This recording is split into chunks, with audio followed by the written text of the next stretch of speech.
to bat. I am. For our readers, and that would be Lisa and Terry, who have been voluntold so nicely, and thank you for your agreement. Please read softly. Please read slowly and be close to your microphone when the time comes so we can understand you. And good evening, everyone, and welcome to our bi-monthly Foundations meeting of the Lppbbsg Primary Purpose Big Book Study Group. We are glad you are here. My name is Trish, and I am an alcoholic.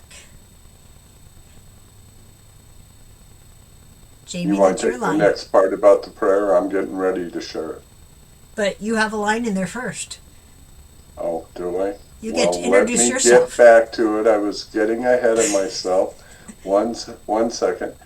Hi family. My name is Jamie, and I'm a very grateful recovered alcoholic. So I'll take this line.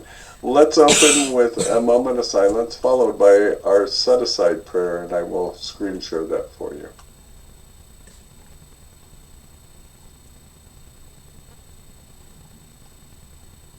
Set-aside prayer. God, please set aside everything I think I know about myself. The 12 steps, the big book, the meetings, my disease. But most especially, God, please set aside everything I think I know about you, so that I may have an open mind and a new experience with all these things. Please let me see the truth. And our preamble. Alcoholics Anonymous is a fellowship of men and women who share their experience, strength, and hope with each other, that they may solve their common problem and help others to recover from alcoholism. The only requirement for membership is a desire to stop drinking. There are no dues or fees for AA membership. We are self-supporting through our own contributions. AA is not allied with any sect, denomination, politics, organization, or institution. Does not wish to engage in any controversy. Neither endorses nor opposes any causes. Our primary purpose is to stay sober and help other alcoholics to achieve sobriety. And our Lppbbsg Primary Purpose Big Book Study Group mission statement: to carry the message of Alcoholics Anonymous through our group, to carry the message of the Big Book to treated and untreated alcoholics, to help them find the spiritual solution outlined in our basic text, and join the first 100 to become recovered. There is no cure for alcoholism, but we can become recovered with the AA Big Book and 1940-style Big Book sponsorship. That is the purpose of this group. May you join us on the road of happy destiny. And before you start, Trish, for those of you who have never been to a Foundations meeting before, what this meeting is it's about a 45-minute presentation of a journey through the steps. And if you happen to have your big books in front of you, we will give the page numbers. Terry and Lisa are going to do some of our reading tonight, but you can go to those page numbers and follow along. What this meeting is really designed for is to give the newcomer a better understanding of what Alcoholics Anonymous is and what we do. And for those of us who work with newcomers, it gives us some great hot spots to go to and take them to in the book to help them understand alcoholism as well. We will cover all of the steps, but we focus primarily on step 1 in this, because without step 1, we don't ever seem to make it. So just so you know what it is that we're trying to do in this meeting. Now? Yeah. Okay. Please, oh please. So, from the preface, because this book has become the basic text for our society and has helped such large numbers of alcoholic men and women to recovery, there exists strong sentiment against any radical changes being made in it. Therefore, the first portion of this volume, describing the AA recovery program, has been left largely untouched. We want them to know what alcoholism is, what the solution is, and how to take the action that is necessary to avoid death or insanity by drinking. For example, how to get from the problem to the solution. Now, please turn to the forward to the first edition and page XVII first published in 1939, and was introduced by stating, Lisa, if you could please read the first paragraph and then we will dissect it. And Terry, you'll need to unmute as well. XVI? 3 I's.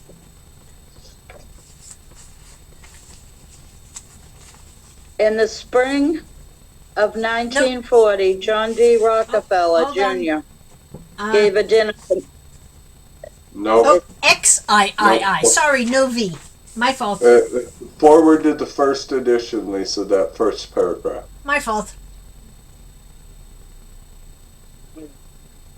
I'm going to send you guys tabs.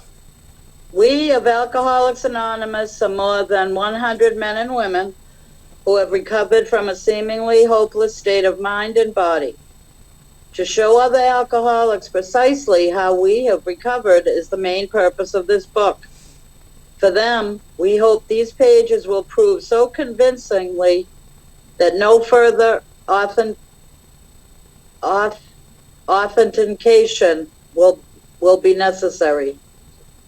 We think this account of our experiences will help everyone to better understand the alcoholic. Many do not comprehend that the alcoholic is a very sick person. And besides, we are sure that our way of living has its advantages for all. Thank you. And please reread just the first sentence. We of Alcoholics Anonymous are more than 100 men and women who have recovered from a seemingly hopeless state of mind and body. Thank you. That first sentence tells us who authored the basic text for Alcoholics Anonymous. And Terry, could you please read the second sentence? To show other alcoholics precisely how we have recovered is the main purpose of this book. The second sentence tells us why they went to the trouble to publish the basic text. And Lisa, the third sentence, please. For them, we hope these pages will prove so convincingly that no further authentication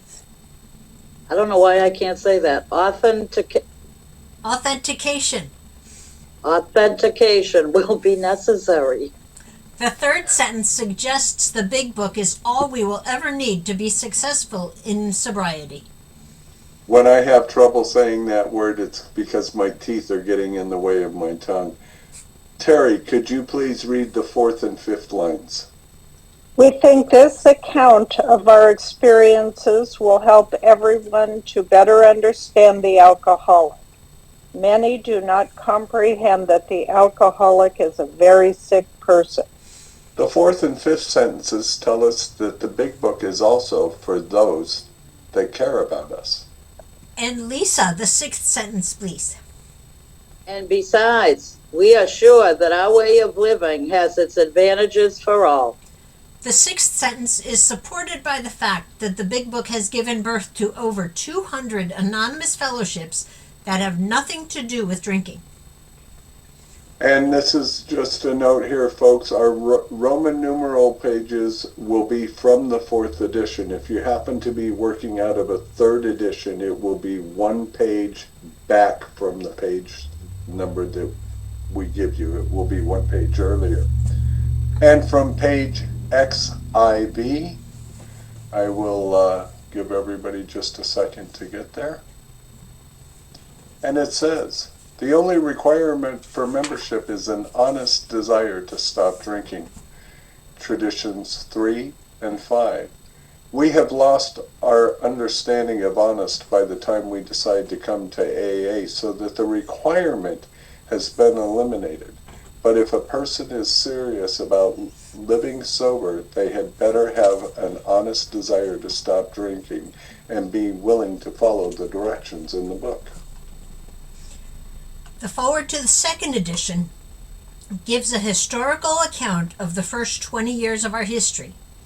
How Bill found Dr. Bob, how they got busy looking for other alcoholics to try to help, how their success attracted the attention of some of our leading citizens, how we received some very favorable publicity, for example, Jack Alexander's article, how the onslaught of new prospects forced Bill to develop the traditions, And then we hammer out the statement on page XX. And just a quick note on what Trish read. Something that I have to keep in mind, folks, is that without many non-alcoholics like Jack Alexander, Sister Ignatia, and so on, we might not very well exist. And here's a statement that Bill hammered out on page XX, which is in the foreword to the second edition. Of alcoholics who came to AA and really tried, 50% got sober at once and remained that way. 25% sobered up after some relapses, and among the remainder of those who stayed on with AA showed improvement. Other thousands came to a few AA meetings and at first decided they didn't want the program. But great numbers of these, about two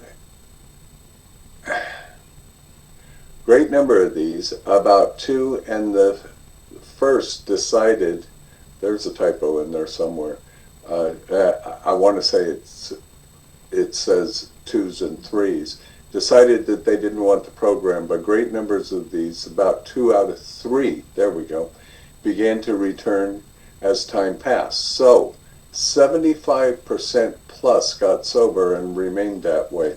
And just as a side note, in the early 1940s, the Cleveland groups were running at a 92% success rate due to Big Book sponsorship. Then Bill published the 12 and 12 in 1953, and by 1965 our success rate had dropped to 50%. Unfortunately, many newcomers are encouraged to try to use the 12 and 12 as their source of directions. Bill W. was the principal author of the Big Book and the sole author of the 12 and 12. On page 17 of the 12 and 12, Bill stated, "The book Alcoholics Anonymous became the basic text of the fellowship, and it still is. This present volume proposes to broaden and deepen the understanding of the 12 steps as first written in earlier work." By saying this, Bill indicates that the directions for the 12 steps are only in the Big Book and not in the 12 and 12. Then in the late 1960s, we started discussion participation meetings that failed to stick with our singleness of purpose. So by 1980, we had dropped to 33%. The result of which was we started ignoring the practice of focusing on our solution, and we drifted into group therapy. For recent years, our success rate has decreased to what appears to be less than 5% of those finding as much as 5 years sobriety. Folks, those are just estimations. There's probably no real accurate way of measuring percentages because we are an anonymous program, but we certainly can see that there's been a lot of struggle with people getting sober and staying sober at times.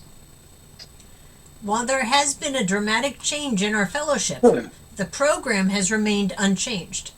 Consequently, the 4th edition reads the same as the 1st edition. Lisa, let's go to page 30. Everybody can turn to page 30, and we'll give you a couple of seconds to get there and pause for a couple of seconds, Lisa. Middle paragraph, 2 sentences starting with we learned. We learned that we had to fully concede to our innermost selves that we were alcoholics. This is the first step in recovery. The delusion... No, that's it right there. Thank you. In our heart of hearts, we must know that we are the victims of a killer disease before we can begin recovery. And returning to the doctor's opinion, the beginning of our hop, skip, and jump through the book. Page XXVII. Terry, if you could read the first 2 paragraphs where it starts out, "The doctor writes."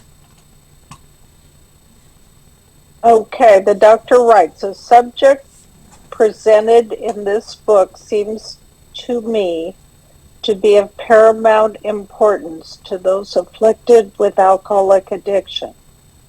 I say this after many years' experience as medical director of one of the oldest hospitals in the country treating alcoholic and drug addiction. Thank you, Terry. And Trish, I think we need to update that from paragraphs to sentences.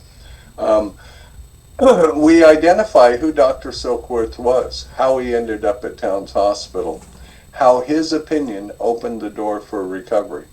Until we understand a problem, we cannot find a solution. I use an example of walking out to my car, putting the key in the ignition, and the damn thing won't start. Problem. I can sit on my butt and talk about the car not starting until hell freezes over, but that will get me nowhere. I look under the hood, see that the battery cable is corroded. I know what the problem is, so the solution becomes very evident. I need a new battery cable, but that doesn't solve the problem. I still must take the action necessary to obtain a new battery cable, replace the bad one. Now I'm on my way. Understand the problem, know what the solution is, and take the action to make the solution a reality. From the first paragraph on page XXVIII, we present the allergy, which makes us powerless over alcohol. And Let's Lisa, give everybody just a couple more seconds to get to the pages. I was going to. And Lisa, if you could read that first sentence starting with "we believe." We believe, and so suggested a few years ago, that the action of alcohol on these chronic alcoholics is a manifestation of an allergy, that the phenomenon of craving is limited to this class and never occurs in the average temperate drinker. Thank you. The phenomenon of craving, which is the manifestation of the allergy.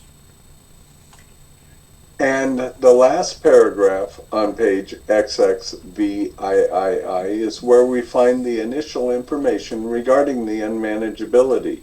The alcoholic mind cannot distinguish the truth from the false. Terry, would you read that entire paragraph, please, starting with men and women? Men and women drink essentially because they like the effect produced by alcohol. The sensation is so elusive that, while they admit it is injurious, they cannot after a time differentiate the true from the false. To them, their alcoholic life seems the only normal one. They are restless, irritable, and discontented unless they can again experience a sense of ease and comfort, which comes at once by taking a few drinks. Drinks which they see others taking with impunity. After they have succumbed to the desire again, as so many do, and the phenomenon of craving develops, they pass through the well-known stages of a spree, emerging remorseful with a firm resolution not to drink again. This is repeated over and over, and unless this person can experience an entire psychic change, there is very little hope of recovery. We carefully dissect the whole paragraph. First, what is the effect alcoholic men and women get from drinking alcohol? I can see we're switching colors again. Why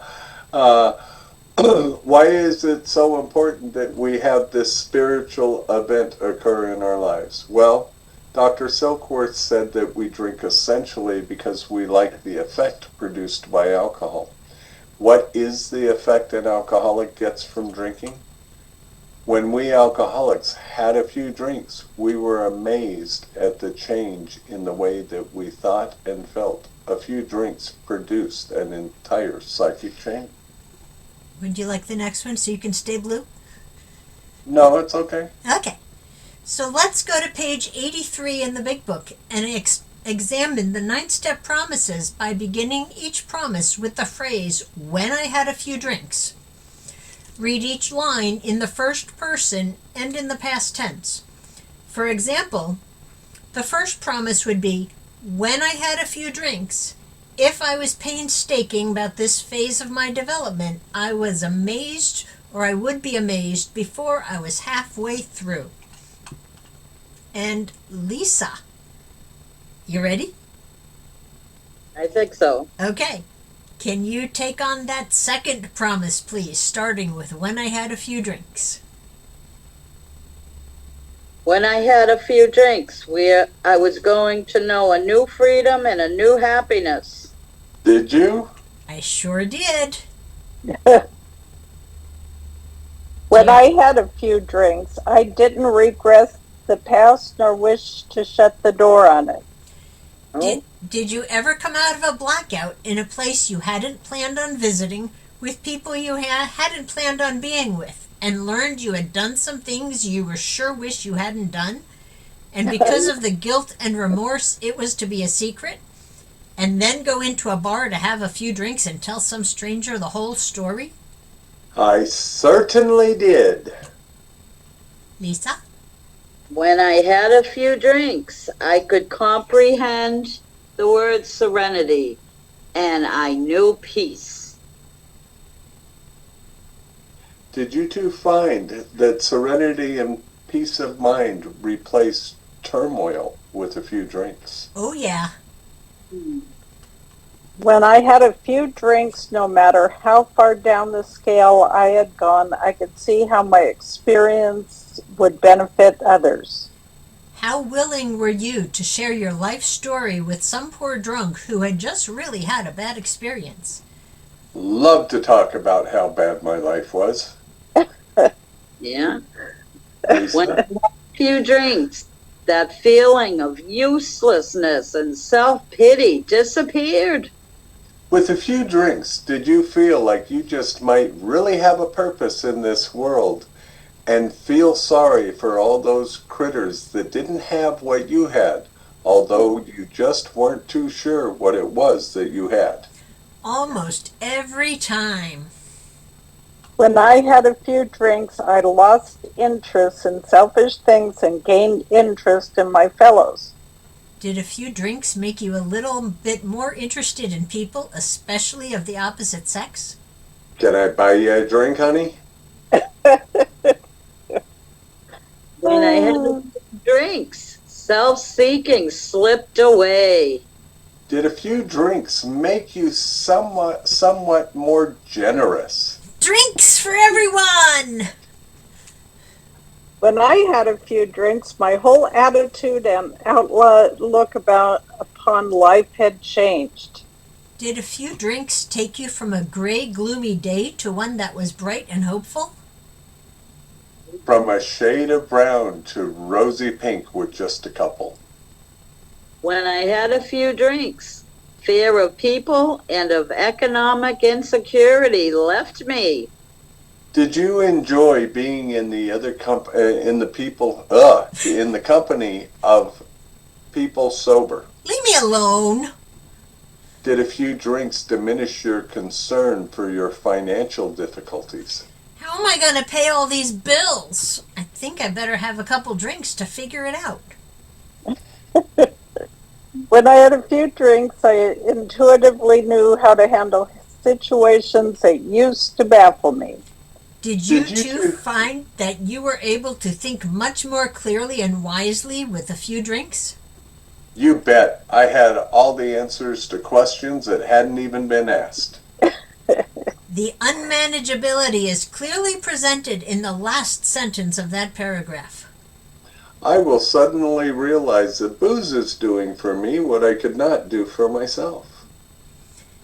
From the article, Ways to Stop Drinking, you can get some ideas on how we apply the information Dr. Silkworth proposed. The newcomer is also reminded that they need to be mindful of over-the-counter meds such as cough syrup, mouthwash, flavor extracts, etc., and that their healthcare providers should know that they are alcoholics, so the professionals will be mindful in what they prescribe. We emphasize that they themselves are responsible for their sobriety, so be honest with those who need to know. We should also be aware that supplements and the ingredients that are listed, just because it says healthy, doesn't mean it's safe for us. Some of the ingredients may trigger cravings. Some supplements do contain alcohol as a soluble base. No matter how long we have been sober, alcohol in any form can be deadly. It can be very easy to over-medicate when self-medicating. We have now helped the newcomers understand the problem. We may now breeze through Bill's story by looking at the events that describe the progression of alcoholism in his life. And we're going to start on page 2, and I don't remember whose turn it is, so I'm just going to go with Lisa. Okay. So in the middle of the first paragraph, about 10 lines down from the top of the page, you're going to read one sentence that starts with, "Though my drinking." Though my drinking was not yet continuous, it disturbed my wife. Thank you. Lois was on his ass about his drinking. And Terry, we're going to move to page 3, bottom of the page, the last sentence starting with "I began." I began to be jittery in the morning. Bill was beginning to be jittery in the morning. And Lisa, on page 5, the first full sentence, "Liquor ceased." Liquor ceased to be a luxury. It became a necessity. Liquor ceased to be a luxury and it became a necessity. He is lying about his drinking, hiding his bottles, etc. Terry, staying on page 5, third paragraph, 4 sentences starting with "Then I got." Then I got a promising business opportunity. Stocks were at the low point of 1932, and I had somehow formed a group to buy. I was to share generously in the profits. Then I went on a prodigious bender, and that chance vanished. Bill lost an opportunity to make some money because he drank. And Lisa, still staying on page 5, moving down to the 4th paragraph, 4 sentences that start with "I woke." I woke up. This had to be stopped. I saw I could not take so much as one drink. I was through forever. Thank you. He made up his mind never to touch another drop. And Terry, page 5, still 5th paragraph, 3 sentences shortly afterward. Shortly afterward, I came home drunk. There had been no fight. Where had been my resolve? High resolve. Bill returned home drunk. And Lisa, turning now to page 7, or everybody turning to page 7 who's following, the end of the first full paragraph, Lisa, one sentence starting with "best of all." Best of all, I met a kind doctor who explained that though certainly selfish and foolish, I had been seriously ill, bodily and mentally. Bill met Dr. Silkworth and learned what was wrong with him. And now moving into page 8, Terry, in the first paragraph, 4 sentences starting with "quicksand." Quicksand stretched around me in all directions. I had met my match. I had been overwhelmed. Alcohol was my master. Thank you. Bill surrendered to the problem, step 1.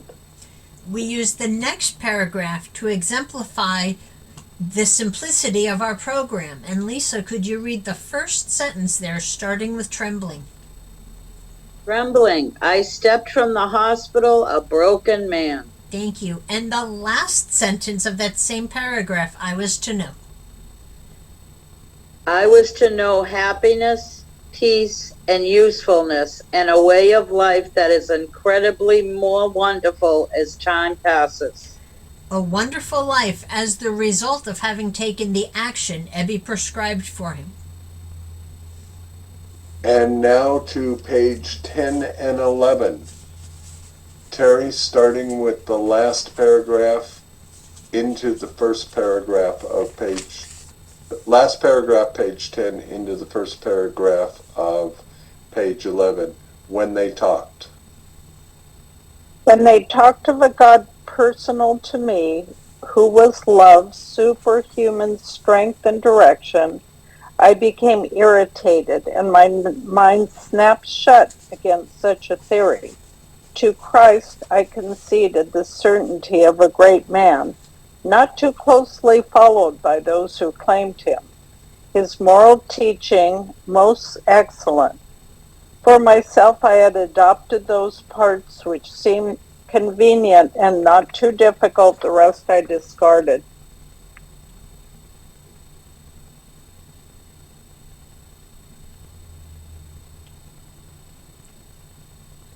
I think Jamie froze. So that shows us Bill's rebellion at the idea of a spiritual solution, identifying him as a hard-nosed agnostic. And Lisa, on page 12, the second paragraph, or the second full paragraph, if you could read 2 sentences, my friend suggested. My friend suggested what then seemed a novel idea. He said, "Why don't you choose your own conception of God?" The freedom and responsibility we are given to develop an idea of God that we can begin to bet our life on.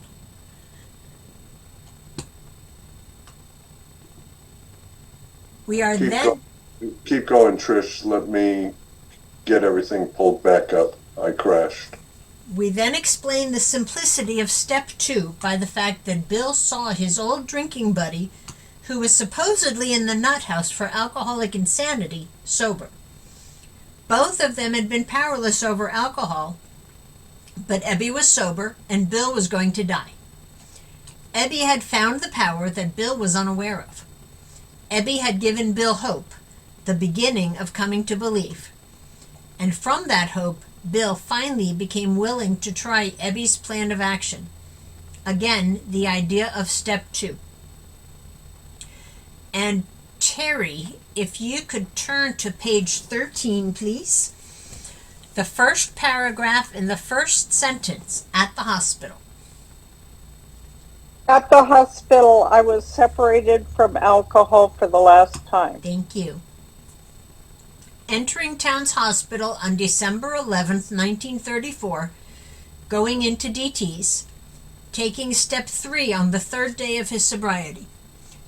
Ebby visiting Bill in the hospital on the 4th and 5th days to help Bill take the action Ebby had learned to apply to his life, the result of which was a spiritual experience.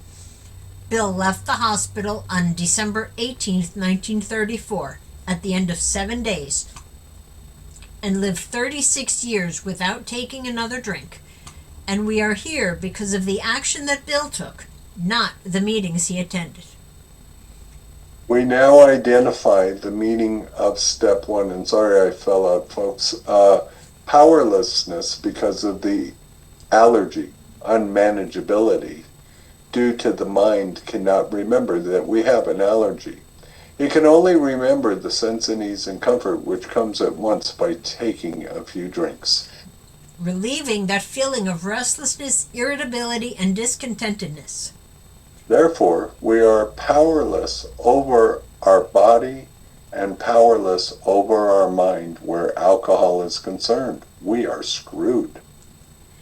And on page 24, Lisa, if you could read the italics or the squiggly writing in the second paragraph when you get there.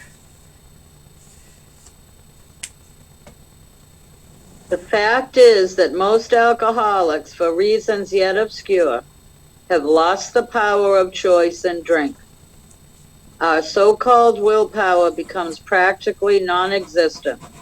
We are unable at certain times to bring into our consciousness with sufficient force the memory of the suffering and humiliation of even a week or a month ago.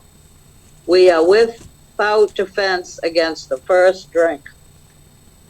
And if everyone could turn to page 43 and the last paragraph, Terry, if you would, give everybody a second to get there.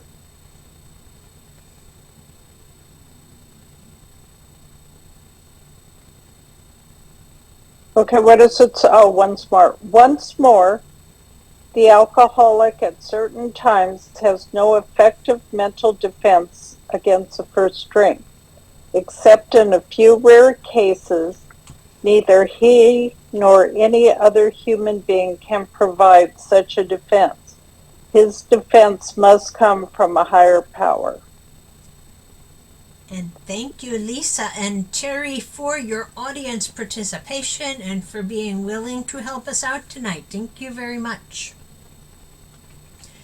From the hope of hearing a recovered alcoholic tell their story of what they were like, what happened, and what they are like now, or reading the 44 personal pages or personal stories in the Big Book is the beginning of step 2.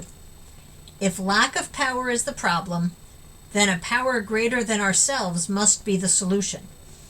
And we see that the recovered alcoholic has found that power. It takes no great mind to see that if lack of power or powerlessness is my problem, then a power greater than myself must be the solution.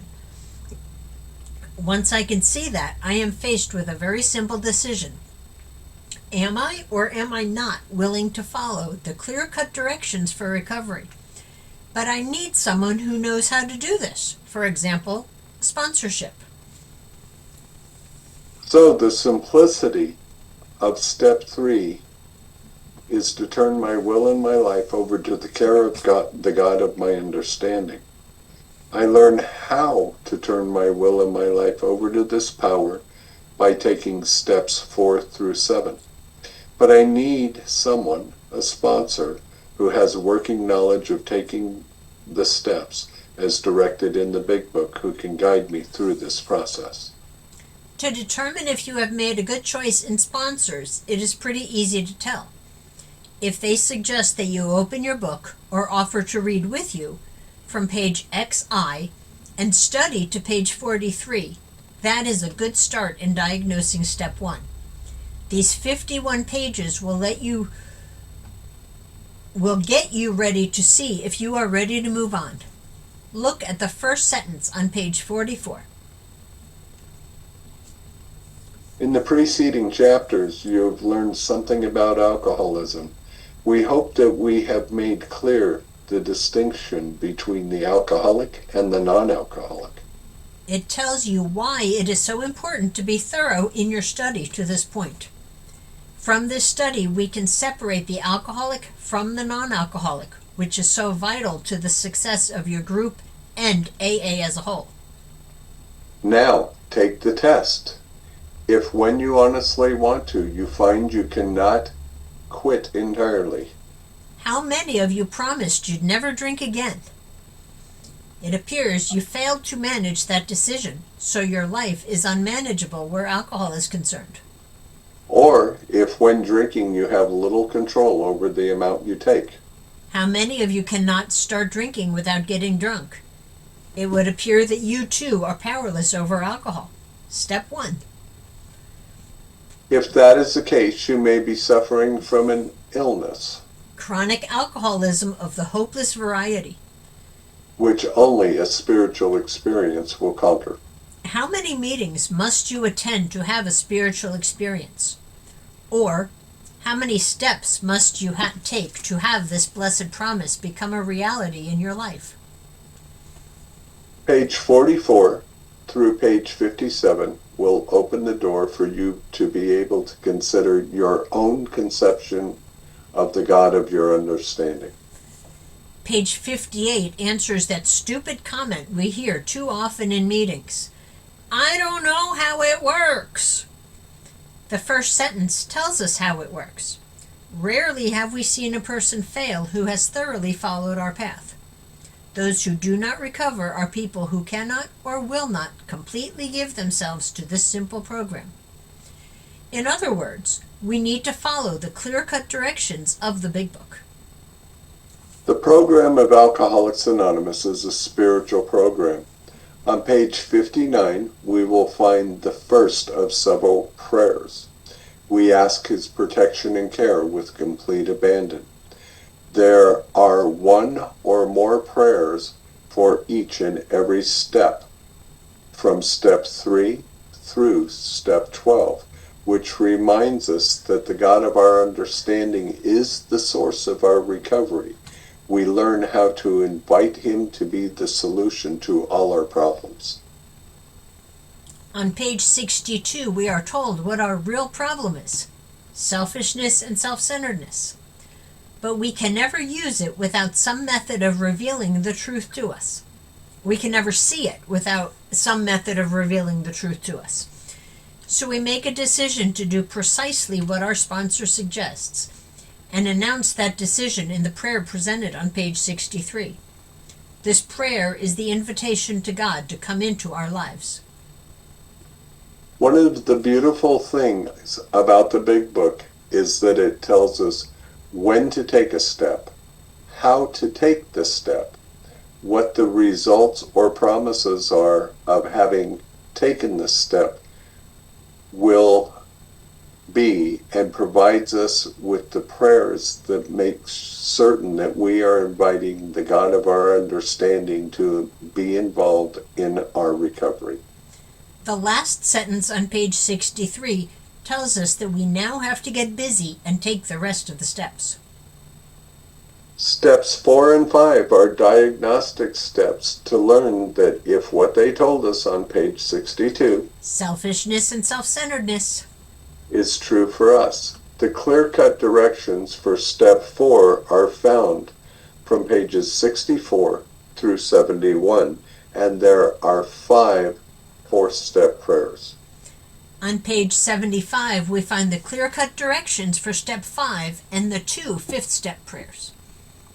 On page 76, we find the directions for step 6, which is nothing more than a commitment to God that we will become students and practitioners of the rest of the Big Book, and there we will find the 6th-step prayer. Also on page 76, we find the 7th-step prayer, which is to be prayed after we have done our part of steps 4 through 6. Now we ask God to please do your part by making me different. This prayer is the completion of the prayer we started on page 63. This is where we find the Amen and finish the prayer. This is a cycle of 5 steps, which started with the 3rd-step prayer and finishes with the 7th-step prayer. On page 76, we will be most pleased to learn that if we have carefully followed the directions for taking step 4, that step 8 is a done deal. From page 76 to page 83 are the directions for taking step 9, and the 4 9th-step prayers are there. Having carefully followed the path of the first 100 laid down for us, we have now had a spiritual awakening or experience and have joined the first 100 as recovered alcoholics. The 9th-step promises describe that blessed event. On page 64, we take the first action to recover from a seemingly hopeless state of mind and body. By the time we get to page 83, we have recovered. We have joined the first 100. We have been given the power that we lacked to survive alcoholism. Carefully following the clear-cut directions outlined in just 20 pages of our basic text produces the miracle of recovery. We are to now start our spiritual growth that occurs in steps 10, 11, and 12. The clear-cut directions for step 10 are contained in the paragraph on page 84, beginning with, "This thought brings us to step 10, which suggests we continue to take personal inventory." A running start for learning how to communicate with the God of your understanding is very adequately recovered on pages 86, 87, and 88. And now that we have received the power, it is our primary job to pass that on to the next newcomer God puts in our life. The clear-cut directions for sponsorship are contained in chapter 6, or chapter 7. But you won't find the 12th step prayer until you have reached the last page of the basic text. Ask him in your morning meditation what you can do each day for the man who is still sick. There you have it. So utterly simple, yet so garbled in our meetings. I challenge you to be part of the solution and not part of the problem. The simplest guide that I can follow in working with others is if it isn't in the big book, they don't need to be exposed to it.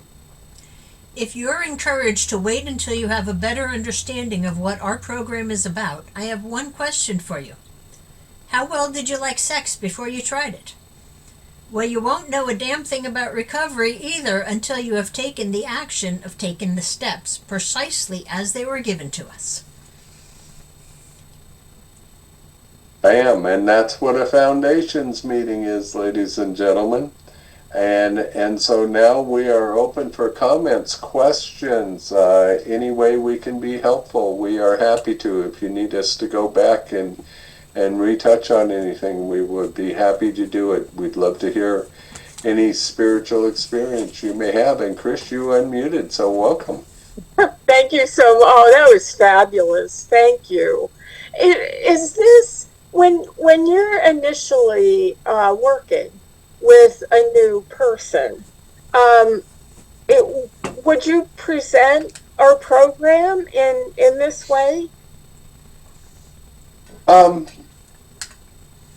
Sometimes yes, but so here's what I use for my guidelines in working with others, because there's no place in our book where it tells me I get to tell you that you gotta anything. You know, and you'll hear a lot of sponsors say, well, you got to do this, you got to do that, right? And being the rebellious alcoholics we are, we're like, oh, hell no, I'm not doing that. So what I like to use, and we had the example of Bill, or Ebby working with Bill. So for myself, I use the questions and answers on sponsorship pamphlet for one. I use Ebby working with Bill and carrying the message to him the way that he did, and he didn't tell Bill he had to do anything. You know, he just told him what he did. I use Bill working with Dr. Bob, and then working with AAs number 3 and 4. And then in chapter 7, working with others, while it does not directly use the word sponsorship, it certainly alludes to the idea of sponsorship, and it tells us how to present ourselves and what we did ourselves. There's something else very important that I think gets introduced in working with others, and that's the fact that we might have to work with their families too. We might have to work with spouses and children to help them understand that who we're working with is a sick person, even though we can't diagnose them. One of the things that especially that from the doctor's opinion into page 43, it's all about step 1, right? And helping the newcomer to self-diagnose themselves as to whether or not they're the alcoholic. I've known a lot of people that say, well, I'll only work with the person, I won't work with their families. And yeah, maybe they don't want to get caught up in family drama. I don't think it's about getting caught up in family drama. I think that it is about helping the family understand how sick the individual is by telling them our own story as well. And maybe that will give hope for hanging on. Does that answer your question? Yes, thank you. You are welcome. And I love this format because it is a good presentation. The other thing that I really love about it is when we start talking about the other steps and the prayers and the actions that go along with it. There again, it's some great hot spots. Personally, when I'm working with someone, what I like to do is, depending on where they're at, is I like to start presenting this information and then ask the individuals a series of questions so that they can come up with the answer that's right for them. Something that I use as a guideline for sponsorship. Imagine this, I'm going to take you back to medieval times. If you look at my hand, imagine that as 5 pathways. And we're living in medieval times, and you know the torches on the wall that you need to pull off and run through the catacombs. So 5 individual pathways. If someone decides to take a pathway out here all by themselves, it's going to be dark, it's going to be lonely, it's going to be cold, it's going to be scary. But if they'll come stand beside me and I'm holding that torch and have the experience of walking down that pathway, are we going to see scary things? Are we going to see painful things? Absolutely. But the pathway will be lit by experience and help them work through that. Thanks for the question. Anybody else got any burning thoughts? And by the way, I love the way we do the promises, and thank you so much, Terry and Lisa. Come on in, Terry.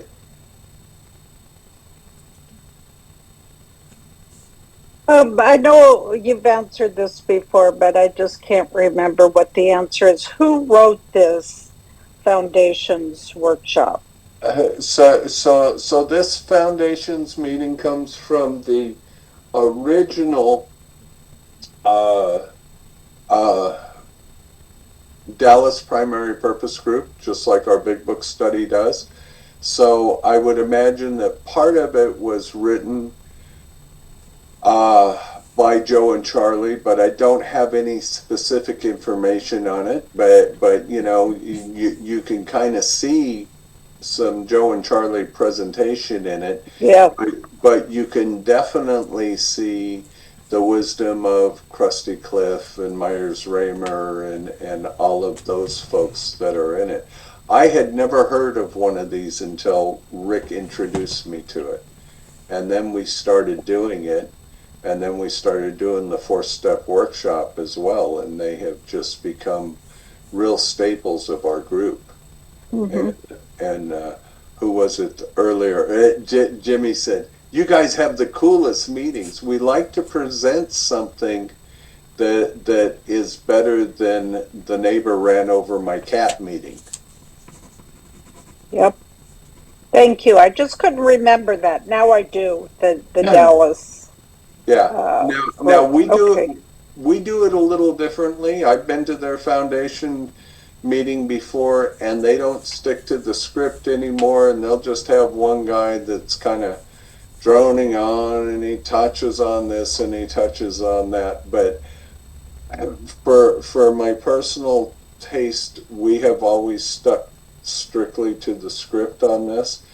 And I love the segue that we do. I love that we bring you guys in to read the other stuff. And you and Lisa have done it so many times that you know what we're looking for. So I certainly hope that all of you will come back and join us and join in on the reading too. We do this particular meeting every other month. So the next one will be the first Monday in January, and the first Monday in December will be our 4th step workshop, which is also phenomenal.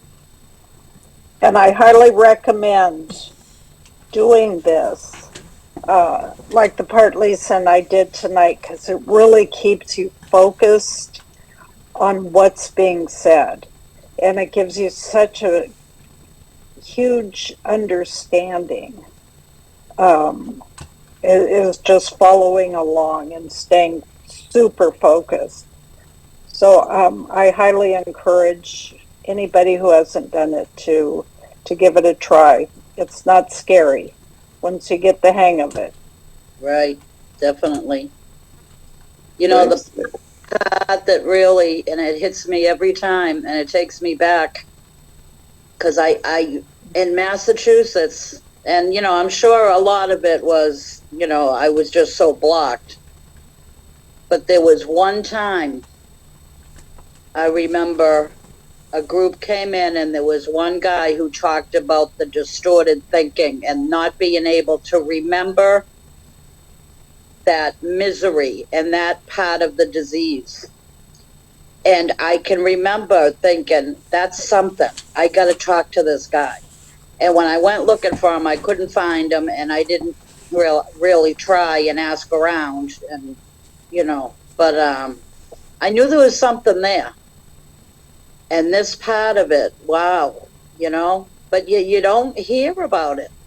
Like Jamie was saying, this group and these meetings have just done so much, and I'm learning so much all the time from this disease and how it affects me. And it's the thinking, and yeah, it's something. It's all right here. Keep coming back. I want to point something out here real quick, and this is significant. So, the doctor's opinion in the first 43 pages, 51 pages in all, are all about step one. The chapter to the agnostic, which I believe is one of the greatest pieces of literature on the planet, gives us a pathway to let go of old ideas and old beliefs and open our hearts and minds to new ideas and new beliefs. And that is extremely powerful. But then on page 64, we give that invitation to God to come into our lives through the third step prayer on page 63. But on page 64, we begin to take the action. How many of us have been paralyzed by the idea of step 4? Yet step 4 is only 7 pages long in the book. That's all it is. Now in our 4-step workshop, we do it on 63 slides, and we break it down and we go a little deeper and show what the work should look like and so on. But here's what I'm getting to. So on page 64, we take the first action to recover from the seemingly hopeless state of mind and body. By the time we get to page 83, we have recovered. We have joined the first 100. We have been given the power that we lacked to survive alcoholism, carefully following the clear-cut directions outlined in just 20 pages of the basic text produces the miracle of recovery. That's phenomenal. And once we get out of chapter 5, how it works, and we get into chapter 6, into action, it's only 16 pages long. And in that 16 pages, we are taken through 7 steps, from step 5 to step 11, in just 16 pages. So it's not really that the book is complicated.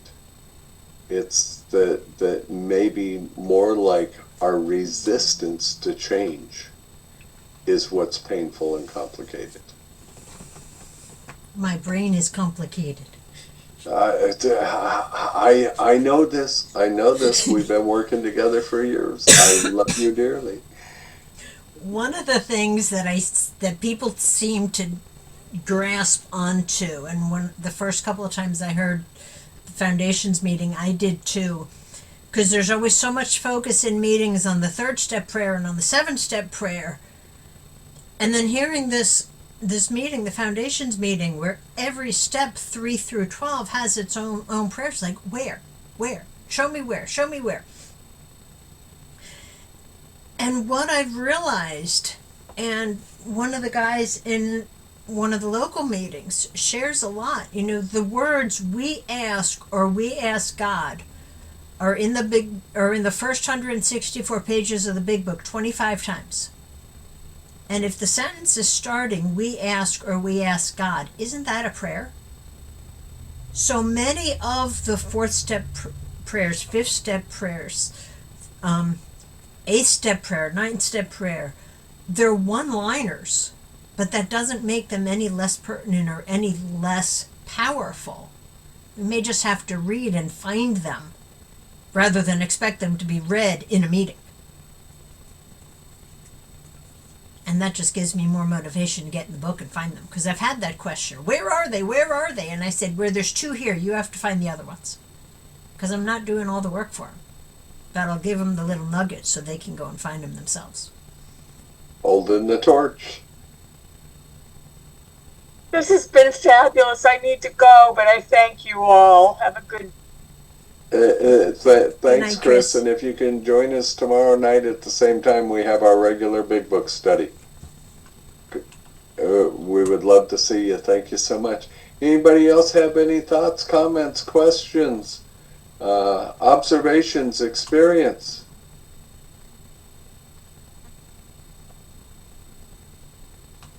I want to make a comment also on one of the last lines. If it's not What in about the, sex? no, before that, if it's not in the big book, they don't need to be exposed to it. Which I guess if it's exposure, it's sex, sure. But there are, so saying if it's not in the big book, I'm not going to tell somebody to go expose themselves to it. The first time I'm working with someone, taking them through the steps, I keep them in the big book and I keep them in the directions as they are written. And I'm certainly not ever going to say, no, you can't read any other book. Because there's plenty of other books out there that will give us guidance. But I've got to remember, and I stress with the folks that I work with, the directions for these steps are in this book. Any other book that they might read are somebody else's opinion, someone else's experience, but not the directions.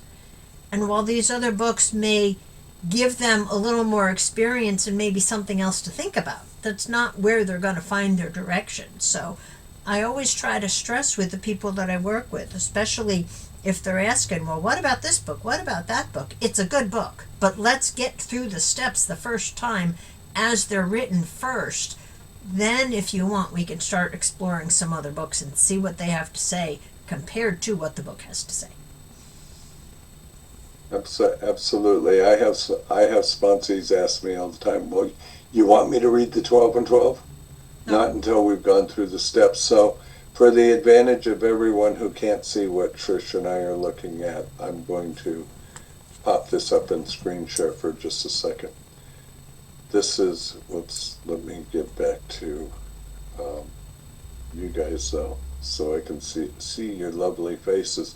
So here again, the early history of Alcoholics Anonymous, right? How Bill found Bob, how they got busy attracting other alcoholics, how we got notoriety, and how the onslaught of new prospects forced Bill to develop the traditions and then hammer out this statement. This statement did not come out until the foreword to the second edition, which was when the traditions were also adopted at the first General Service Conference. But the numbers here are amazing. Of those who came to Alcoholics Anonymous and really tried, 50% got sober at once and remained that way. 25% sobered up after some relapses, and among the remainder of those who stayed on with AA showed great improvement. Other thousands came to a few meetings at first and decided they didn't want the program, but great numbers of these, about 2 out of 3, began to return as time passed. So 75% got sober and remained that way. And then, of course, we have the statement about the 92% that was running in the Cleveland groups. You know, is there any way for us to actually know what exact statistics are? No, of course not, because we are an anonymous program. However, occasionally there will be group membership surveys that come out and so on and so forth, and what it does do is it helps to give us a little bit of what the pulse of Alcoholics Anonymous is. But I find this part very interesting. Then Bill published the 12 and 12 in 53, and by 65, our success rate had dropped to 50%. Unfortunately, many newcomers are encouraged to try the 12 and 12 as their source of directions. You know what's important about that, folks, is and I find it to be really predominant. Where I got sober, my sponsor, I went to 12 and 12 meetings. He never said don't read the 12 and 12. But in the Northeast, they are largely, they focus on the 12 and 12 oftentimes more than they do the big book. And I know a couple of ladies from Connecticut that I asked them one time, I said, well, how'd you do your fourth step? Well, I did it out of the 12 and 12. And I said, really? How'd you do that? Well, we just read it and we all sat there and psychoanalyzed each other. And it's like, oh, great. Whole lot of unqualified therapy going on there, right? So, and a lot of the reduction in recovery, I believe, has been largely due to watered down AA, not focusing on the primary purpose, and then of course, and it's nothing against treatment centers, they all have their purpose, but court mandates and all these things, people aren't coming to us in desperation anymore. But that first 100 and plus and those first few thousand had absolute desperation. You know, the book was published in April of 39, and it came out onto the world stage, and 10 months later, early in 1941, we went from 800 to 8,000 recovered alcoholics in just a 10-month period. And it's because they focused what was on in this book. The reason that Clarence Schneider had such success was because once the book published, they'd sit down over at Jim's house every Tuesday night and take newcomers through the book line by line. And here's the interesting thing. Have you ever sponsored, here's a question to ask yourself, have you ever sponsored anybody and they say, well, I just want to get to the steps, man. I just want to get to the steps, right? And here's what I think a lot of people miss, even some of the old timers in the program. The steps are entwined into all of the reading and all of the discovery process and all of those things that prompt thought for us to look and see, is that me? Am I like this? Have I experienced this? And I think that's the thing that makes it very effective. If we just go into the rooms and we take the steps off the shades, we're going to have a shady set of steps working in our lives. Okay, I'll shut up. Somebody else talk, please. And I was one of those when I first came in. My first direction was read the first step out of the 12 and 12 every day for 30 days. It's like, okay, I read the darn thing so much I practically had it memorized. But I never had a sponsor who said, open up your big book. I had a big book. I was 10 years sober and I loaned it to somebody else because I had a 4th edition by that point. And he looked at me and said, did you ever even open this? It crackled when he opened up the binding. I looked at it, but not a whole lot because I never got that direction. I read a big book when I was at a big book meeting, and I usually read one of the books that belonged to the meeting. Nobody ever said, take this book, open it, and study it. You know the important element that's missing in what you just said too, Trish? Read it out of the 12 and 12? No one was suggesting that you read the doctor's opinion, which gives us the 3 aspects of the threefold disease.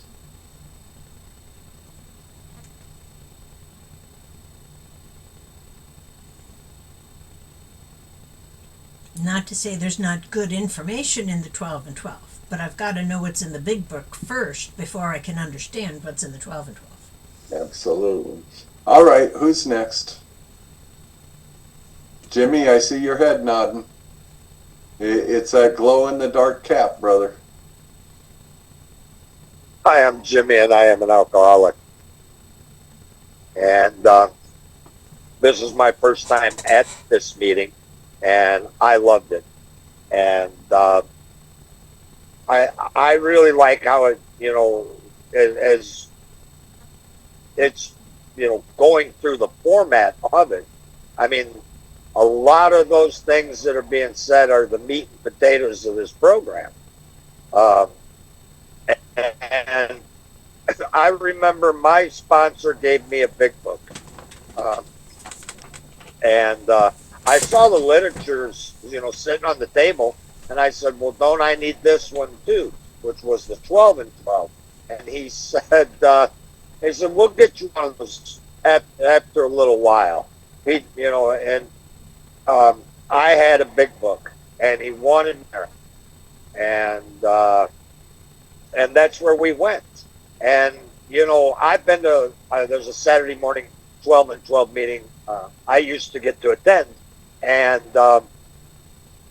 yeah, the things that are in there, um, I think I agree with what I think Trish said. If I didn't go through the big book first, I don't know if I would be getting as much out of the 12 and 12 as I do now if I didn't do it that way.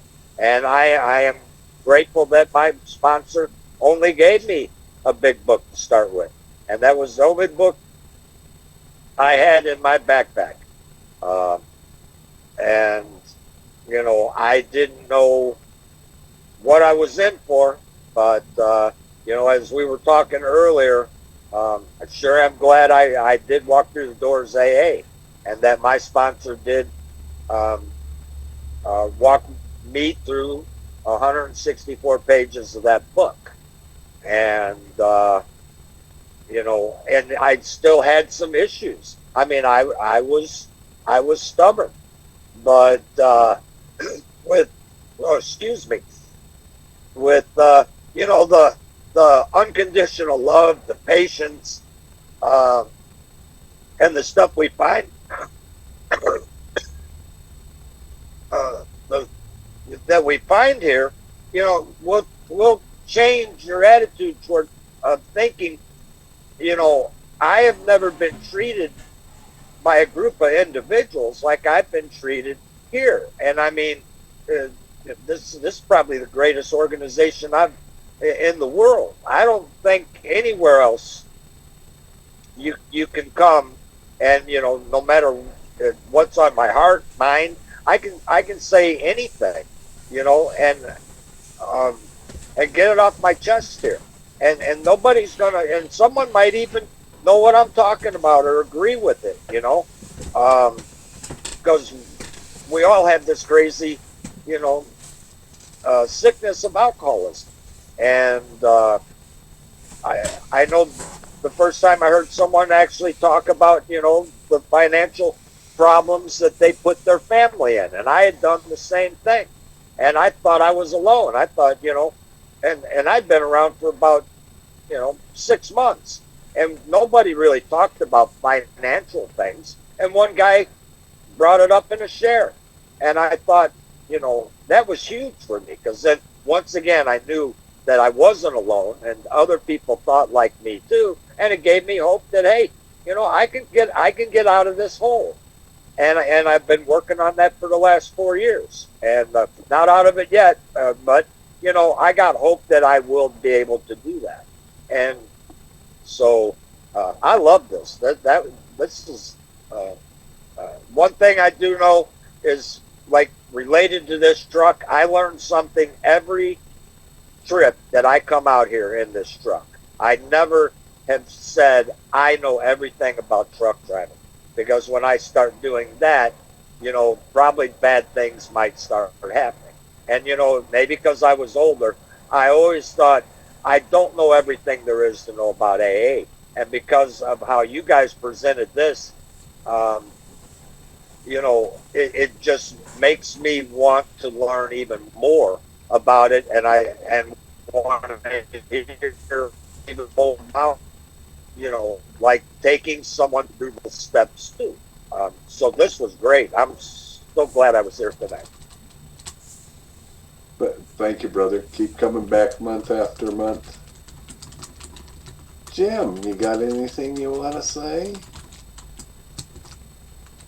No, just thanks for the meeting. It was good. Appreciate you guys showing where the information is in the literature, and it's always good to read. And I've had guys that said they wanted me to sponsor for them, but they never really. When I took them through the big book and read it with them at certain times, and then once they got through 1, 2, 3, they just kept balking at the rest of it, and they stayed sober for a while, but I don't know what's happened to them. But I know one of them moved out of town, and he doesn't do Zoom and all. But yes, knowing where it is in the book is so important. And I agree, the big book is good. All the rest of the stuff is fine too, but we need to point people to go to the big book because that's where the instructions of recovery are. So it is a good reminder, and it's also good to review it because then you learn it. The more you look at it, and the more you read it, the more you understand it. So yeah, thanks for the meeting. Absolutely. Glad to see you. Jacqueline, are you available? Would you like to come in? Yes. Hi, everyone. I really enjoy this meeting. I'm just so grateful that I was brought up with the big book. I am a stickler of the big book. Even though in my home group they read to 12 and 12, and most meetings I attend they read to 12 and 12. But over time, just by reading the big book and um, um, I, I pretty much understand the 12 and 12. You know, some people were brought up under the 12 and 12, but I was brought up under the Big Book of Alcoholics Anonymous. And I can remember the first time I met Joe and Charlie in person when I had the third edition. By following Joe and Charlie, that's when the big book came alive for me. And with my big book, I had personalized my big book. You know, where it says we, I say I, and us, me. And when I did that early on, it's like the pages came alive. You know, and I enjoyed big book study meeting. The more I get into the big book, more is being revealed. The more I take a newcomer through the big book, it's things that uh, uh, I've seen, but um, it's like I have a new set of eyes. Yeah, when I go through the big book. So, yeah, I enjoy this. I see, when we go through pages here in this big book study, and I take it that uh, you all have a script that once someone read it, you have the answer to whatever they read. I take it. Yeah, and uh, yeah, that's very interesting. I don't know um, um, if you give it out to people or anything, but that is a good guide for anyone that is sponsoring a new man or woman to use that and go through the big book with that. And, the first, I think I was jotting things down. Y'all was going so fast, but I was jotting things down. And I like what I heard from the first step in the big book of Alcoholics Anonymous to the seventh step. It ends with an amen. I guess all the rest of them. I know early on, and I don't know about the other prayers, but I heard that the third step was somewhat like a declaration. That's why it doesn't have an amen, and the seventh step has an amen. But I mean, this was my first time uh, hearing, from, and I know when we see, um, uh, um, in the big book when we say we ask God or something like that, it's a prayer. But I had no idea that from the first step prayer to the seventh step prayer, uh, until you get to the seventh step prayer, it's amen. So that's going to make me go back through my big book and see where the first step prayer is. And I know when, it says we ask or you should ask, it's a prayer. But yeah, that kind of struck me. And even with, when I came around, the fourth step uh, kind of frightened me because there was so much literature out on that fourth step. And I was fairly new at the time. And, someone told me to put that stuff down because but I've come to realize that um, um, if you don't take the fourth step, as is in the big book, uh, you would never know the people that you've harmed or the people to put down in the eighth step. However, in the 12 and 12, it's pretty, and you can't come to the exact nature. But in the 12 and 12, it asks you a bunch of questions. But in the big book, you're not writing an autobiography. Um, because writing and I've seen people take about a 12 and 12, it's pretty much, written like autobiography and they can't get to the exact nature you're wrong. So the big book to me is simple, um, and it gives me clear cut direction. And say one more thing, and I don't think we read it on page, I think it's page 14, and I hear people in the fellowship uh, or in the meetings read, this is a simple program for complicated people, but I never ran across that. But I believe on page uh, 14, it says, simple, this program is simple, but it's not easy. A price has to be paid, and that price is destruction of self-centeredness. And, I had to look up that word destruction, and that's like, you got to tear that,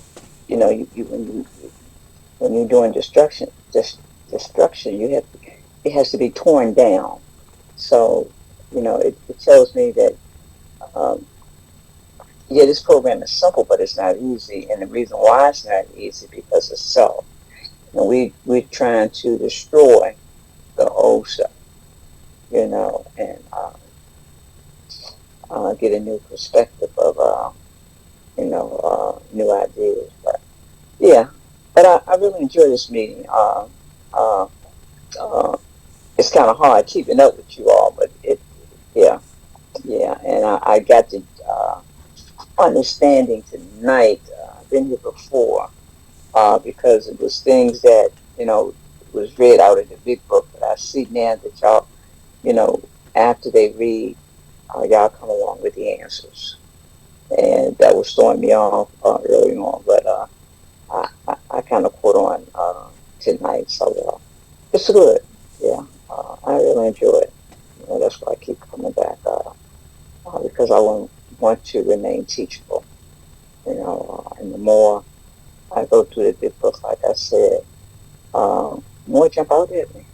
And I love the AA comes to age, Dr. Bob in the old times. I mean, Language of the Heart. I like all those books. but I had to get into the big book because it was simple, it was easy, and it gave me clear cut direction. And I'm gonna say this, and I'm gonna shut up. I think I was in a meeting today, and I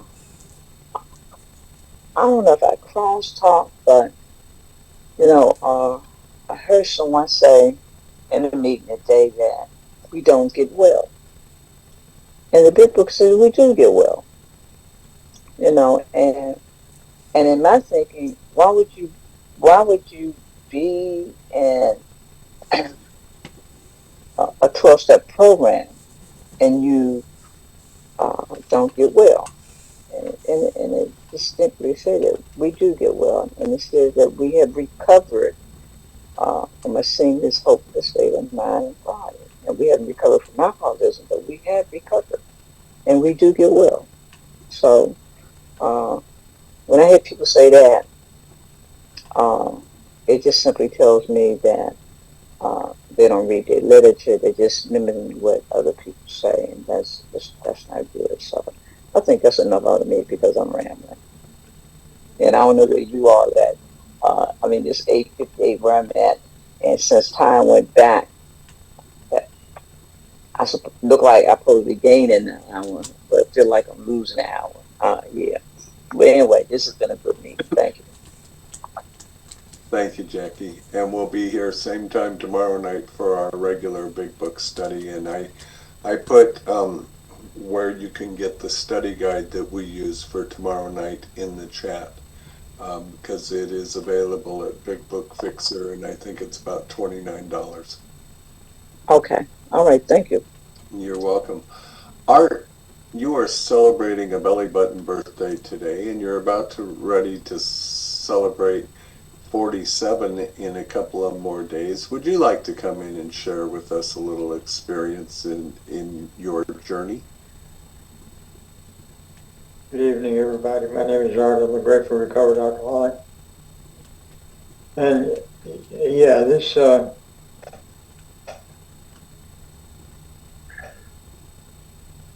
it doesn't have it on the large print edition of the big book. And maybe it doesn't put it on the fourth edition, I'm not sure. But I grew up with the third edition, and it says on the cover the basic text of Alcoholics Anonymous.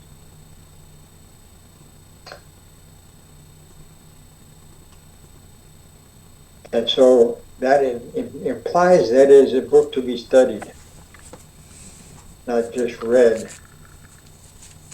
And so I grew up in Alcoholics Anonymous believing that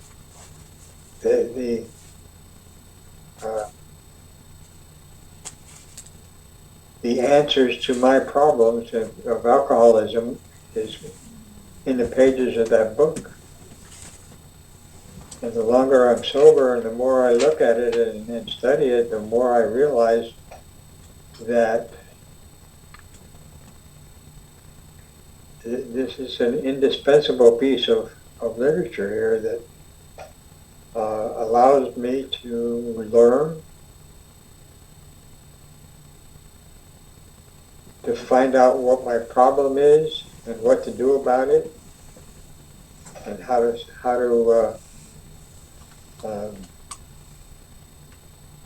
develop a relationship with a power greater than myself.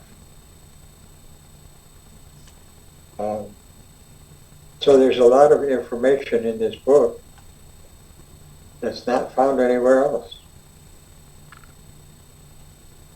And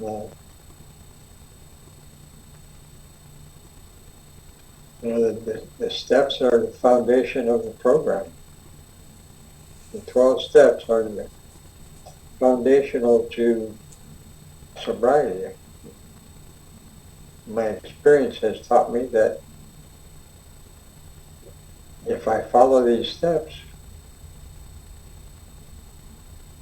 I'm guaranteed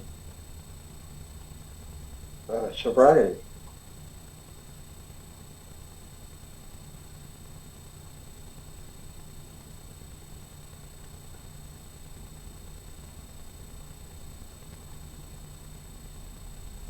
in chapter 5, it starts out, rarely have we seen a person fail who has thoroughly followed our path. And the story goes that somebody got that mixed up reading chapter 5 and said, instead of rarely have we seen a person fail, they said, well, let's see. Let me try to try to remember how this goes. They said, thoroughly have we seen a person fail who rarely follows this path. And that was brought to light at a meeting that I went to this afternoon at noontime.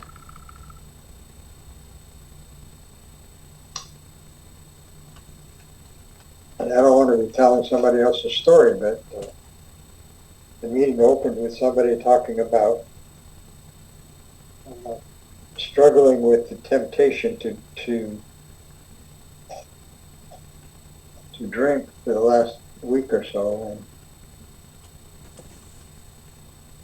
this person is one who has a history of a few months or maybe even a few years sober and then get drunk.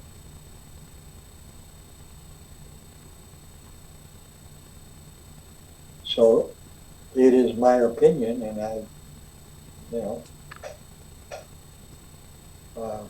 always say what I'm thinking because sometimes it's not very, very kind. But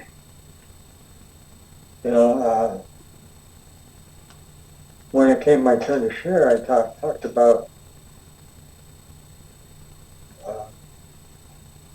my experience is that when I follow these steps, I don't have a problem with alcohol. When we talk about promises, everybody thinks about the 9-step promises. And I pointed out that, we do have a set of promises after the 10th step as well. And it talks about we cease fighting. And that we've found a place of neutrality, safe and protected. For us, the problem doesn't exist. And so, as a result of taking steps, I have these, the promises are available to me. And I don't have to be anybody special, I just have to do the work.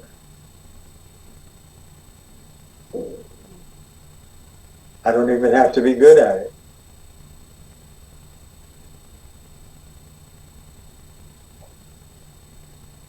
But I'm promised a life of sobriety if I attempt to incorporate these steps into my life.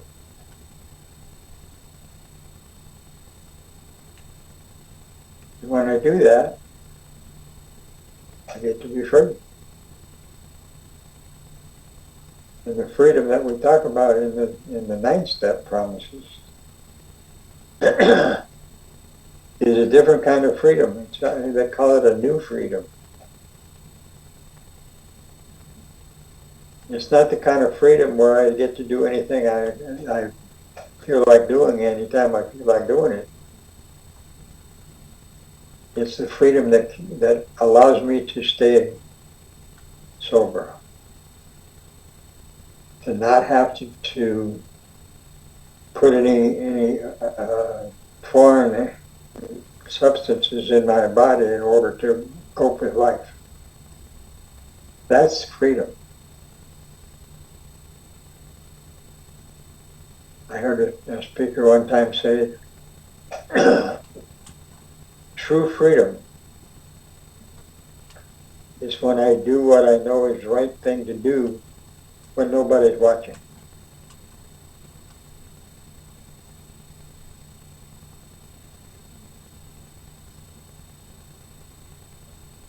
Sometimes that's a tough one. it's not hard to do what's right when everybody's watching me, and I know they're seeing what I'm doing. But when nobody's watching, and I know that nobody's going to know what I'm doing, am I still going to do the right thing? What I believe to be the right thing? Yet that's the only way that I can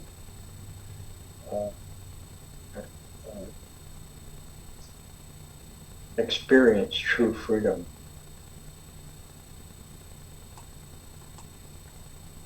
So this foundation's meeting is a good meeting. It gives us a lot of good information,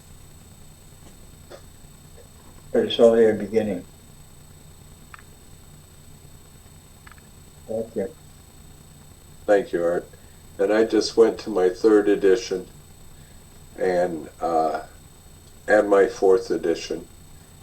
And the preface in my there's a preface in my 3rd edition and one in my 4th edition, and it says, because this book has become the basic text of our societies, it has helped large numbers of alcoholic men and women to recovery. There exists amongst us a strong sentiment against any radical changes being made in it. Therefore, the first portion of this volume describing the AA program, recovery program, has been left largely untouched. Of course, there have been some certain revisions along the way.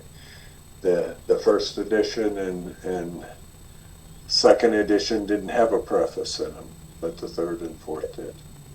But I was referencing on the front of the book. Oh, yeah. It says basic text. Right. Yeah, but that was also a book with a jacket on it, right? Did it have a jacket on it originally? That was the regular hardcover book. Right. Yeah. Yeah. The soft covers and large prints. Large prints didn't have a dust jacket on them. Uncle Larry.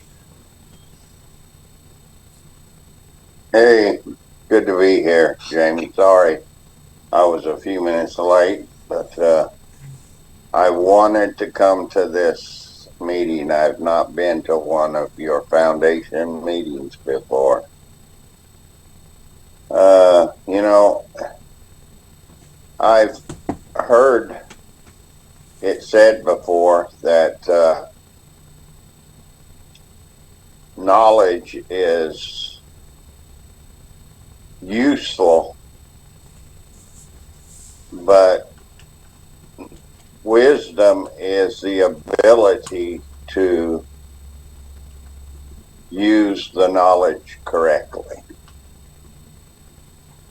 And you know what, as I was sitting here today and we was going through the big book, you know, the ability to use the directions that is given in the big book correctly to take somebody through the steps is an amazing gift that we can give somebody. And it can be the difference between life and death for them. And what an amazing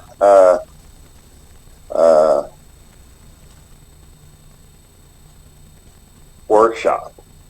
I just, you know, I really, I wish that I would have been able to get here for the first part. And yeah, I think I want to buy the deal, and I not just buy it. I will plan on coming to the next foundation workshop, you know, that y'all have. I don't just want to copy what you have, and I want to see it in action again too, because I want to learn, you know, what you're passing on, because it it truly is life-giving. And you know, I searched a long time for a group that wants to share this thing and do and keep the primary purpose intact the way that this group does. And I found it. And I just appreciate what you all do. I really do. And thank you for letting me join you today. And I will continue to be here. That's all I got. Glad to have you, my friend. You know, so the Big Book Study Guide does not have this in it. Rick managed to pull it up and acquire it from somewhere, but I just love what it is. I love the formats of all of our meetings, and we've had some other meetings that we had to let go, but they had great formats to them. We had our we used to have a Friday night 10, 11, and 12 meditation meeting where we rotated that. We used to have a non-AA meeting on Saturday mornings that was just a spiritual meeting, and you could bring any kind of literature or reading you wanted, whether it was biblical or whether it was program or whatever. And it was phenomenal. And maybe one day when we have enough servants, we will do that again. But that requires participation and people willing to host and stuff, which, you know, it's all a growth process, so we had to let them go.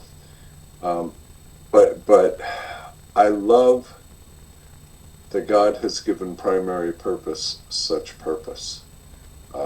And I am grateful that so many of you have been hanging out with us for almost 6 years now. And and that is the beautiful part of the journey. Terry, you want to come in and share anything? Yeah, just I wanted to mention for Jacqueline is in the part, you know, that we did tonight, when the leader says on page XVVI on paragraph whatever, I would take my highlighter and highlight what the reader read. So as time goes on, everything's highlighted from foundations, all the readings. And so when we happen upon them in our regular big book study, I can focus on it. I can, you know, it's just so cool to have that because I know it's important. It's not italicized, but it's highlighted by me in my big book. So I always pay attention when we're reading and go, oh, because I use a different color highlighter for foundation, so I know where it's coming from. So it's easy for me to identify when I'm doing the reading part too, is because it's already there. I don't have to search for it. So and I loved that Saturday morning meeting. That was one of my favorite meetings. And I remember sitting in front of my house in the driveway, out in the sun, on Saturday mornings. It was just such a great way to start the day. So thanks for remembering me about that. That was like 4 years ago, huh? Pretty close to it, and the truth is I hope to bring that back one day as well.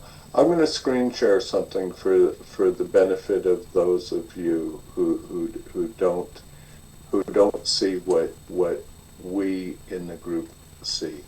So this is our script for tomorrow night, and what we have is we have the questions that we've copied and pasted out of the study guide, but we took and we pasted the answer right in the big book. And the reason for that is because I used to have to read the questions out of the study guide and follow along in my big book and have two books going on at the same time to ask the question to make sure that everybody was answering the right question. So we have just done this to simplify for ourselves in the group, and then the comments. We have made some changes in this since from what the original is. Some of the questions we reworded because the questions were real gangly to try and ask. So we put them in a little bit simpler terms with the same effect. And while it already had comments, we have added many other comments because we have gone through and proofread all of this 4 times together as a group, which has been very, very good for us. And we decided on the comments together as a group while we were proofreading. So that's tomorrow night's. Now, this is the one that we did tonight, and it is a whole script unto itself. So this just lets you into a little bit of behind the scenes of how we go about this. And these are things that by group conscience we have decided not to release publicly, because especially the big book study, because of copyright stuff, not only between Big Book but also from Big Book Fixer. But you can purchase the Big Book study guide, and it will have the series of questions. We just made it this way to simplify it for our purposes so that we can have an easier rhythm and flow as we go through the study process. And Terry has been one of our hosts presenting the Big Book study before. Art has as well, and we try and keep it pretty simple. And even though you don't have... And Larry's going to do it next, huh? Yeah. Well, mid-year. Oh, okay. Actually, you and Shayna will be doing it next because you guys kick off the new year. So okay, and I got to run. Okay, just to give you a little insight, that's what we do. Thank you. I loved it. Thanks for being here. I'm not lonely anymore. Good. Hey, Terry, you want to take us out with the prayer before you leave? Sure. Okay. Oh, see, I knew that'd get her to stick around for a couple more minutes. I was just getting sleepy. Okay, so what? We're going to close out on our Zoom way. Since we can't hold hands in person, and we probably never will all be in the same place at the same time, so let's have a moment of silence for the alcoholic who still suffers in and out of these rooms, because just because you're in these rooms doesn't mean that you're not suffering. So I like to pray for that, for the people here too that are suffering, like Art's friend, struggling to not want to drink. So after a moment of silence, we'll join our voices together in the Lord's Prayer.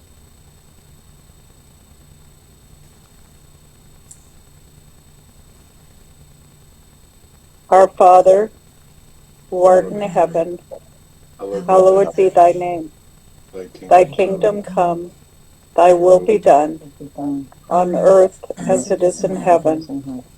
Give us this day our daily bread, and forgive us our trespasses, as we forgive those who trespass against us. Lead us not into temptation, but deliver us from evil. For thine is the kingdom, and the power, and the glory, forever and ever. Amen. Great meeting, guys and gals. Yeah, Yep, thanks, Let's do it Terry. Good to see again. you. All right. I'll see okay, you tomorrow. you can cut Yeah. it. Hey,